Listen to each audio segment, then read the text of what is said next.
Praise the Lord. ദൈവം എല്ലാവരെയും സഹായിച്ചുകൊണ്ടിരിക്കുന്നല്ലോ. കർത്താവ് നമുക്ക് തന്നിരിക്കുന്നത്തെ വചനം വെളിപ്പാട് പുസ്തകമാണ്. 19-ാം അധ്യായം 7-ാമത്തെ വാക്യമാണ്. നാം സന്തോഷിച്ചുല്ലസിച്ച് കർത്താവിന് മഹത്വം കൊടുക്കുക. കുഞ്ഞാടിൻ്റെ കല്യാണം വരുന്നുണ്ട് കേട്ടോ. തന്നെത്താൻ കാന്ത ഒരുക്കി കാത്തിരിക്കണം.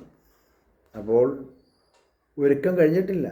ഈ മണവാളനെ മണവാട്ടിയൊക്കെ ഒരുക്കുന്ന ഇടമുണ്ടല്ലോ. ഇപ്പോൾ പിന്നെ എല്ലാവരുടെയും ബ്യൂട്ടി പാർലറിൽ കൊണ്ടാണ് ഒരുക്കുന്നത്. എന്തെല്ലാം ഒരുക്കങ്ങളല്ലേ, ഒരുക്കി കൊണ്ടുവരിക. അപ്പം ഈ മഴയെല്ലാം പെയ്ത പ്രശ്നമാകും. അതുകൊണ്ട് സൂക്ഷിച്ച കൈകാര്യം ചെയ്യുന്നത്. പണ്ട് ഒരാൾ ഡ്രാമയിൽ അഭിനയിക്കാൻ, സാത്താനായിട്ട് അഭിനയിക്കാൻ, നാടകക്കാരൊക്കെ ഉണ്ടല്ലോ, പല വേഷങ്ങൾ കിട്ടുന്നവരുണ്ട്. ഒരുത്തന് വേഷം കിട്ടിയത് സാത്താനായിട്ട് അഭിനയിക്കാൻ. അവനെ കരിയൊക്കെ എടുത്ത് അവനിങ്ങനെ വിഷം കെട്ടിക്കൊണ്ടുവരുമ്പോൾ ചാറ്റമഴ പെയ്ത്. അപ്പോൾ ഒരു സഭയിൽ ഓൾ നൈറ്റ് പ്രയർ നടക്കുക. അപ്പം ചാറ്റമഴ നനയായിരുന്ന ഈ പെയിൻറ്റ് പോകും. അതുകൊണ്ട് അവിടോട്ട് കയറി നിന്നു.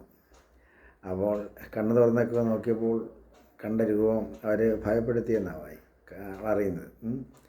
അതുകൊണ്ട് അങ്ങനെയൊക്കെയുള്ള അവസ്ഥകളുണ്ട്. സാത്താനെ നമുക്കൊരിക്കലും ആ രൂപത്തിൽ കാണാൻ പറ്റത്തില്ല.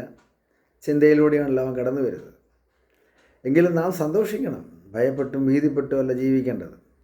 കാലത്തിലെ അരി എണ്ണയൊക്കെ കുറയും, പേഴ്സിലെ കാശ് കുറയും.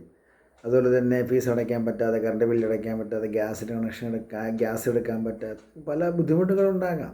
പക്ഷെ അന്നേരവും നമ്മളിപ്പോൾ ഓർക്കുക, അവലാതിയൊന്നും പറയാതെ സന്തോഷിക്കണം. ദൈവം നമുക്ക് വേണ്ടി വഴികളെ തുറക്കും, ശ്രേഷ്ഠമായ വഴികളെ തുറക്കും. ദൈവം നമ്മുടെ സങ്കേതവും ബലവും, കഷ്ടങ്ങൾ ഏറ്റവും അടുത്ത തുണയുമെന്നാണല്ലോ നമ്മളെപ്പോഴും പറയാറുള്ളത്. അപ്പോൾ ദൈവം അതിനുള്ള വഴികളെയൊക്കെ തുറക്കുമെന്നേ. സ്തോത്രം.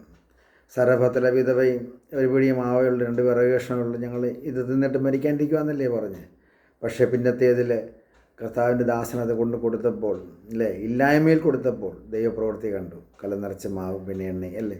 അതുപോലെ നമ്മുടെ ഭരണി, നമ്മുടെ വീട്ടിലെ അരി സാധന സാമഗ്രികൾ എല്ലാം നിറയ്ക്കുന്ന ഒരു ദൈവം നമ്മുടെ കൂടെയുണ്ട്. ആ നിറയ്ക്കുന്ന ദൈവത്തിൽ ശരണപ്പെട്ടുകൊണ്ട് കർത്താവിൻ്റെ വരവിനായി കാത്തിരിക്കാൻ കുഞ്ഞാടിൻ്റെ കല്യാണമാകുന്ന ക്രിസ്തുവിൻ്റെ കാന്തയായ നമ്മൾ ഒരുക്കപ്പെട്ട് ദൈവസന്നിധി സന്തോഷത്തോടെ ആയിരിക്കുക.